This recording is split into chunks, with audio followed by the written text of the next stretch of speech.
પ્રતિકારક શક્તિ રોગ પ્રતિકારક શક્તિ વિશે આજે આપણે વાત કરીએ છીએ. રોગ પ્રતિકારક શક્તિ એટલે એવું છે કે વર્ષમાં એકાદ વખત બીમાર પડે તો કંઈ એવું ના કહેવાય, પણ 15 દિવસે 10 દિવસે માણસો બીમાર પડતા હોય, છોકરાઓ બીમાર પડતા હોય તો એવું કહેવાય કે તમારામાં રોગ પ્રતિકારક શક્તિ ઓછી છે. હવે રોગ પ્રતિકારક શક્તિ વધારવા માટે આપણે શું કરવું જોઈએ એ આપણને હવે ખબર હોવી જોઈએ.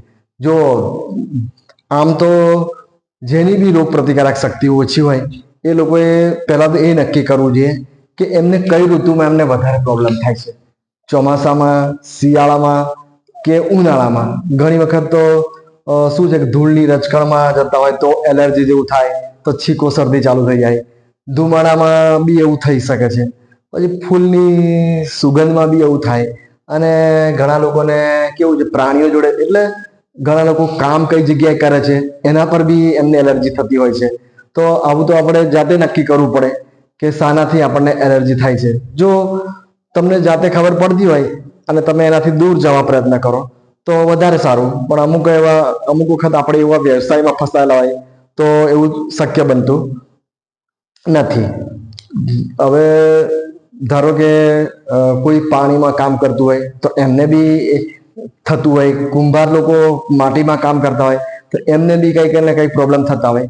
તો અમુક વખત શું છે કે વ્યવસાય છોડાય એવો હોતો નથી. તો આપણે એવું કરીએ કે રોગ પ્રતિકારક શક્તિ કેવી રીતે વધારી એના વિશે ચર્ચા વધારે કરીએ. તો તમારે જો તમને શિયાળામાં પ્રોબ્લેમ વધારે થતા હોય, શિયાળામાં તકલીફ વધારે થતી હોય તો તમે શિયાળામાં ઠંડી ઋતુ હોય છે તો તમે એવું કરો કે ગરમી શામાંથી મળે. તો હવે બધા લોકો તો પોતપોતાની રીતે કરતા હોય છે.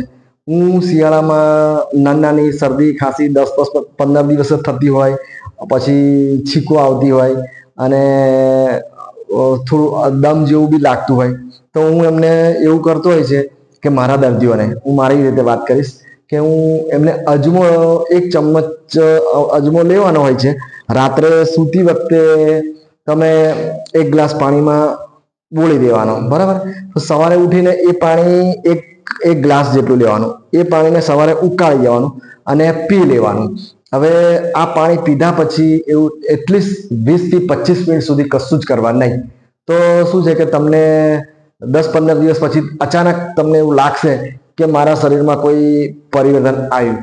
પણ યાદ રાખજો કે થોડો ટાઈમ આપવો પડશે. 20-25 દિવસ, મહિનો તમે કરશો તો તમને કંઈક પરિણામ દેખાય, બાકી કંઈ 2-3 દિવસમાં પરિણામ ના દેખાય. અને શું યાદ રાખવાનું કે જ્યારે તમે એ અજમાનું પાણી લો છો, હવે અજમો તો હવે એટલો સસ્તો છે, આપણા રસોડામાં જ મળી રહે છે ને. તો અજમો એવું કરવાનું હોય છે કે 1 ગ્લાસ પાણીમાં આખી રાત બોળી રાખો, સવારે તમે એને થોડું ઉકાળી લો અને એ જે અડધો કલાક જે આપણો છે ને એ જ આપણી રોગ પ્રતિકારક શક્તિ વધારે. એ ટાઈમમાં તમે ચા નાસ્તો ના લેશો ને તો શું છે કે જોઈએ એવો ફાયદો થતો નથી. અને જો ચા પીધી, કોઈ નાસ્તો કર્યો તો પછી એનો ફાયદો તમને એના રિઝલ્ટ મળતા નથી. તો આવી રીતે તમે આખો શિયાળો બી કરી શકો છો થોડી, તો શું તમારો શિયાળો સારો જાય. હવે અજમો શું થોડો ગરમ પડે છે, એટલે કદાચ પેટમાં ચાંદા હોય, પછી પ્રેગ્નન્ટ લેડી હોય કે ધાવણ આપતી સ્ત્રી હોય એ લોકોએ આનો ઉપયોગ ઓછો કરવો જોઈએ. અને ખાલી 1 જ ચમચ લેવો જોઈએ, વધારે પડતો બી ઉપયોગ નહીં કરવો જોઈએ. તો શું છે કે આ રીતે તમે અજમાનો ઉપયોગ કરશો તો તમને શિયાળામાં ઘણા ફાયદા દેખાશે. તમારે ધાર્યા કરતાં તમને સારું પરિણામ મળશે. પણ નિયમ શું કે સવારે ભૂખ્યા પેટે અને એને લીધા પછી 20-25 મિનિટ કશું ના લો. તમારા ચાના શોખ હશે તો છોડવા પડશે, તો તમને એનું પરિણામ મળશે. હવે ચોમાસામાં પણ એવું જ હોય છે. ચોમાસામાં તો ઘણી ઋતુ થતી હોય છે. ઘણી ઋતુ એટલે ચોમાસામાં ઋતુ જ એવી હોય છે કે જેમાં ઘણી બીમારીઓ થાય, ઘણા વાયરસ આપણા શરીરમાં આવતા હોય છે. હવે આ ઋતુમાં આપણે જો બચવું હોય નાના વાયરસોથી તો આપણે એના ચોમાસું શરૂઆત થતાના પહેલા 1 મહિના પહેલાથી ચાલુ કરવાનું હોય છે. તો એમાં તમારે સારામાં સારું જો મને લાગ્યું હોય તો મને તુલસી લાગે છે. તુલસી તો એવું કહેવાય છે કે આપણા ઘરની આગળ એના છોડ રાખવો જ જોઈએ. અને શું છે, એના થોડા પાન ઉકાળી દેવાના. હવે કદાચ ઉકાળી દો અને થોડું ગરમ કરી અને પછી એ થોડું થોડું પી જવાનું. આ રીતે તમે ચાલુ રાખો 2-3 મહિના, તો તમારામાં પાવર આવી જ જશે. પેલો શું કહેવાય, રોગ પ્રતિકારક શક્તિ આવી જ જતી હોય છે. તો તમને ચોમાસાના ઘણા રોગો સામે બચી શકાય. પણ 10-15 દિવસ નહીં, કમસે કમ એક ચોમાસાના 15-20 દિવસ પહેલાથી ચાલુ કરજો. પૂરું ચોમાસું ચાલુ રાખજો, તો જ તમને કઈ ફાયદો દેખાવાનો છે. બાકી તો કઈ ચોમાસામાં બી તુલસી એકલો આવી જાય, તાવ આવ્યો ને તુલસી પીએ તો કઈ ફાયદો એટલો બધો દેખાતો નથી. આ તો મને લાગે, હું જે જોઉં છું એ પ્રમાણે કહું છું. કોઈ શું કહે છે એની આપણને ખબર નથી. કોઈ કદાચ એમને અલગ રીતે કહેતું હોય તો બરાબર છે એમનું. હવે શું છે કે ઉનાળામાં બી ઘણી વખત શું છે, ઘણાના પ્રોબ્લેમ થતા હોય છે. પણ ઉનાળામાં શું છે કે મોસ્ટ ઓફ પાચનની તકલીફ થતી હોય, ઝાડા એવું થતું હોય છે. તો એમાં તમે શું કરો, સવારે ભૂખ્યા પેટે જ લીંબુ પાણી લો, અને મેથી હોય ને, મેથી એ રાત્રે બોળી રાખો, સવારે એ બી ગરમ કરીને પાણીમાં આ રીતે ગાળીને પી લો, તો તમને ઉનાળામાં બી ઘણા પાચનની તકલીફથી તમે બચી શકો છો.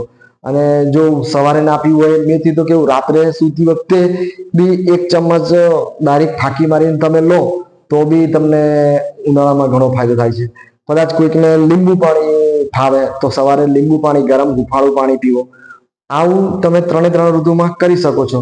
હવે કદાચ પ્રેગ્નન્ટ લેડી હોય કે કોઈ ધાવણ આપતી સ્ત્રી હોય, અથવા કોઈ એવો અલગ પ્રકારનો અંદર ચાંદા હોય, પેટમાં અલ્સર હોય, તો તમે તમારા ડોક્ટરને પૂછીને બી કરી શકો છો. અને થોડા તમારી પાસે પૈસા હોય, તમે થોડું ખર્ચી શકતા હોય એવું લાગે, તો શું છે કે નારંગી, અને નાના બાળકો બી આવું કદાચ પી ના શકતા હોય, તો નાના બાળકો માટે તો હું માનું ત્યાં સુધી એક નારંગી બહુ જ સારો કામ કરી જાય છે. તો ચોમાસું હોય, ઉનાળો હોય કે ગમે તે ઋતુમાં તમારું બાળક બીમાર પડતું હોય અને એને પાછળ જતાની ઘણી તકલીફ પડતી હોય છે, 15 દિવસે બીમાર પડતું હોય અને થોડા ટાઈમે બીમાર પડતું હોય, એડમિટ કરીએ તો આપણે કેટલું બધું સહન કરવાનું આવે. તો એના કરતાં હું એવું માનું કે એક તમે નારંગી ચાલુ કરો, અને નારંગી થોડા ટાઈમ કન્ટિન્યુ રાખો, 2-3 મહિના એવું ચાલુ રાખો, તો તમારે શું છે, એ ઋતુ તમારી બહુ સારી રીતે નીકળી જતી હોય છે. હવે થોડા મોટા લોકોને બી થતી હોય, તો જો થોડા પૈસા તમારે ખર્ચી શકો એમ હોય, તો તમે નારંગી ચાલુ રાખજો. નારંગીમાં શું, વિટામિન સી આવે છે, અને થોડા પૈસા એવું લાગે કે ખર્ચી નહીં શકતા આપણે, થોડા પૈસા ઓછા હોય તો આમળા બી ખવાય. આમળામાં બી વિટામિન સી ભરપૂર હોય છે. હવે જેવી તમારી હેસિયત, પરિસ્થિતિ, આ પ્રમાણે તમે કરતા રહો, તો શું તમે અમુક ઋતુમાં તમને દેખીતા ફાયદા દેખાશે. અને જો ના ફાવતું હોય, કોઈને કદાચ અજવો ના ફાવે, કોઈને કદાચ તુલસી ના ફાવતી હોય, તો પછી નારંગી, આમળા એવું પણ ચાલુ રખાય. તો મને લાગે ત્યાં સુધી તમારા ઘણા રોગોમાં તમને ફાયદો થશે. હવે એના સિવાય એક બીજો ઉપવાસ પણ સારો આવે છે. પણ ઉપવાસમાં શું છે કે એક અઠવાડિયામાં તમે 2 દિવસ નિર્જળા ઉપવાસ કરવા પડતા હોય છે. નિર્જળા એટલે કે ફક્ત પાણી જ લેવાય. પાણી તમે લો, અને ધારો કે સાંજે તમે ભોજન લીધું છે, તો પછી ફરીને 24 કલાક પછી જ ભોજન લેવું, એ રીતે નિયમ બનાવજો. અને આખા દિવસ દરમિયાન ફક્ત પાણી, કોઈ કશું જ નહીં, ફ્રૂટ્સ નહીં, કશું જ નહીં. તો તમે આવા ઉપવાસ તમે કરો, તો તમને દેખીતો ફાયદો દેખાય. આવા એક નહીં, બે કરવા પડતા હોય છે. જેની બહુ જ રોગ પ્રતિકારક શક્તિ ઓછી હોય, એને 2 ઉપવાસ તો અઠવાડિયામાં કરવા જ હોય. તો તમે આ રીતે બી કરી શકો છો. હવે બધી જ રીતે તમને ફાયદો થશે. જેમ તમારી પરિસ્થિતિ, જેવું તમારું હેસિયત, જેવી તમારી પાસે પૈસા, નારંગી, આંબળા, પછી તુલસી, પછી અજમો, લીંબુ પાણી સવારે જ, પણ આ બધું અમુક સવારે જ લેવું જોઈએ, તો તમને ફાયદો અક્ષર દેખાઈ જાય છે. અને તમારી ધીરે ધીરે શું છે કે તમે રોગ પ્રતિકારક શક્તિ વધવા માંડે છે. અને 15 દિવસ એવું ના ચાલે, કમસે કમ 1 મહિનો ટ્રાય કરો. 1 મહિનો ટ્રાય કરો એટલે તમને દેખીતા ફાયદા દેખાશે. હવે હોમિયોપેથિકમાં અમારે થોડી ટ્રીટમેન્ટ આવે છે. હવે હું થોડી હોમિયોપેથિક ટ્રીટમેન્ટની વાત કરી લઉં કે હોમિયોપેથિકમાં અમે શું છે કે ઓસિમમ સેન્ટ, ઇચિનિસિયા એ અને ટિનોસ્પોરા ક્વોડિફોલિયા આ ત્રણ મધર ટિંચર ભેગા કરીને આટલી એક 100 ml ની બોટલમાં ભેગા કરીને પીવડાવતા હોઈએ છીએ. 25 પાણીમાં 1 કપ પાણીમાં 25% સવાર બપોર સાંજ 3 ટાઈમ આવી રીતે કન્ટિન્યુ રાખતા હોય છે 1 મહિના 3 મહિના પછી તમને દેખીતા ફાયદા દેખાય. હવે જો જેને બી રોગ પ્રતિકારક શક્તિ નબળી હોય અને વારે ઘડીએ બીમાર પડતા હોય તો તમે આવો એક નાનો ઉપાય મારી રીતે તમે કરી શકો છો અને મને લાગે ત્યાં સુધી તમને દેખીતો ફાયદો દેખાશે જ. તો આવી રીતે રોગ પ્રતિકારક શક્તિ કેવી રીતે વધારવી હવે તમને ખબર પડી ગઈ હશે કે આપણા ધર્મમાં બી શું છે તુલસી ઉપવાસનું કેમ મહત્વ છે આટલું બધું.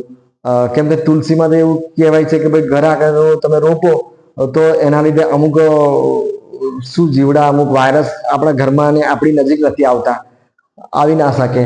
તો હવે હું તો એવું માનું કે તુલસી, અજમો અને સવાર કદાચ નારંગી, આમળા આવા બધાના તમે થોડા ઉપયોગ કરતા થાઓ. આપણે બધું નથી કરવાનું, જે આપણને એક જે ઋતુમાં મેં તમને કીધું છે એ પ્રમાણે તમારે એકનો ઉપયોગ કરતો જવાનો. જો કદાચ ના ફાવતું હોય તો ફક્ત નારંગીનો ઉપયોગ કરશો તો બી તમે નારંગી અને આમળાનો ઉપયોગ કરશો તો બી તમે ઘણા રોગોથી બચી શકશો. બરાબર છે. ચાલો ત્યારે હવે આજે આપણે રોગ પ્રતિકારક શક્તિ વિશે ટૂંકમાં તમને માહિતી મેં આપી દીધી છે. હવે આવી રીતે રોગ પ્રતિકારક શક્તિ વધારો તમે. અને જો તમને મારો વિડીયો ગમ્યો હોય તો તમે મારા લાઈક કરી શકો અને જો તમને અને ચેનલ સબસ્ક્રાઇબ કરવા એટલા માટે કહું છું કે મારા જે બધા વિડીયો તમને ઇઝીલી મળી જાય એટલા માટે હું ચેનલ સબસ્ક્રાઇબ કરવા કહું છું. ચાલો ત્યારે ફરી મળીશું.